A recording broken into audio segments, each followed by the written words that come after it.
Three, two, one. Welcome in, my friends. Much love. Trav here. Blue-red Dynavolt Tower making its return. Shout out from Seattle. It's cold.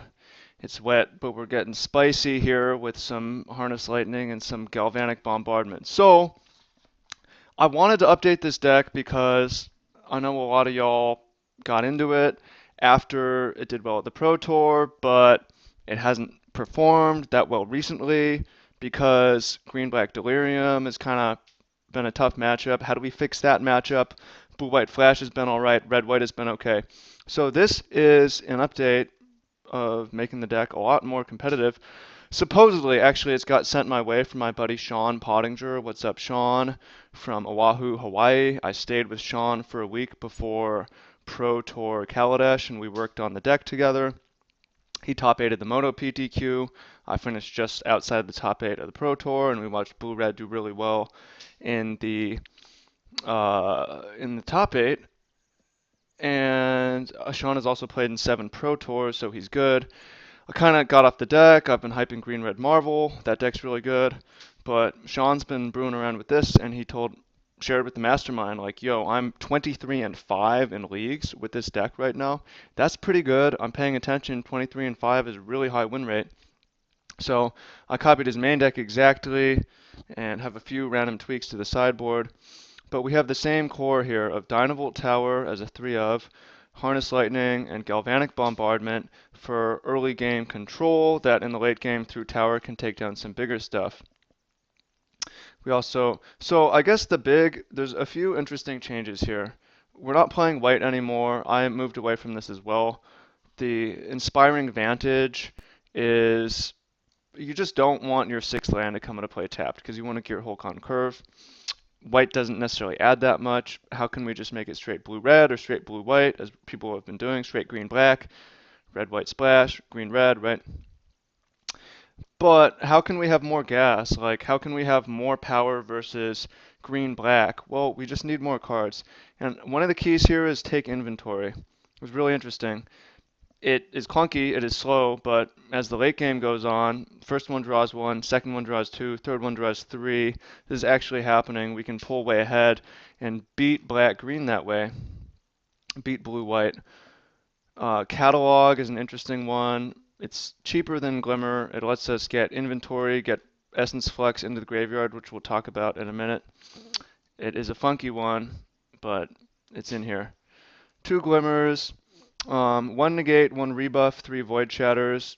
Rebuff is pretty decent in the meta right now. It doesn't counter certain things, but it counters a lot of things. And then one of the big things here is playing Dark Dwellers and Essence Flux. So Essence Flux to me does not make a lot of sense initially because we're not playing it until turn 5 flashback at the earliest, most likely turn 6, turn 7. So why is this in here? If it costs 1 mana and we want something to do in the late game, shouldn't we just have more bombs?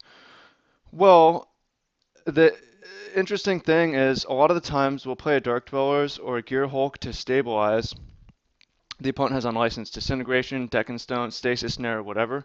If you could wait 1 turn, have Essence Flux up, that is a crazy blowout. Gear Hulk, Glimmer, Stasis Snare it, Essence Flux my Gear Hulk, counters your Stasis Snare, Gear Hulk comes back +1/+1, Harness Lightning your Avacyn, whatever. So it is a tempo play because what we found is when we cast Dark Dwellers and Gear Hulk, it doesn't guarantee winning, and we want some gas in the later game. And one of the ways to do it is not have more expensive spells, but have really strong tempo plays where you can go Gear Hulk Flux in the same turn, or Gear Hulk untap, Flux, Lightning, Bombardment, whatever. So that's the main deck, and then we look at the sideboard. So it started as an Aetherflux Reservoir deck, I guess. The blue-white Aetherflux is really interesting. This is a card that is good at grinding, is good at gaining life. It's a thing. We have our Weavers, good against the aggro stuff. We have our Flows, good against Scrounger, Amalgam. We have a Radiant Flames, Tears of Alucard to take out Spellquellers, Avacyns. 2 Counterspell Suite. I'm playing a Brutal Expulsion. It's supposed to be a Flame Lash. Flame Lash to kill Gideon, Flame Lash to kill Avacyn, but I don't have the I had a hard time finding it. I don't care about the cost, it's just hard to find. So maybe I have it for one of the next videos. As for the deck, again, I haven't. This is Sean's baby that he's been developing or taking it further. So we'll see how it goes. I already played one match and was impressed by the take inventories and the Dark Dwellers. Flex is still something I'm skeptical about, but I do feel like this is an improvement because we're still going to have game versus the White Red Vehicle decks with the Bombardment Harness Lightning Dynavolt core, but the take inventory should give us more game against Green Black, and same with the Dark Dwellers and the Flux. So makes sense to me. And this deck has always been pretty decent against the fast decks and pretty decent against blue white. And if we give it game against green black, then I think it's just solid again. So hope you enjoy that. I'm doing a lot more standard than modern now. Modern lovers.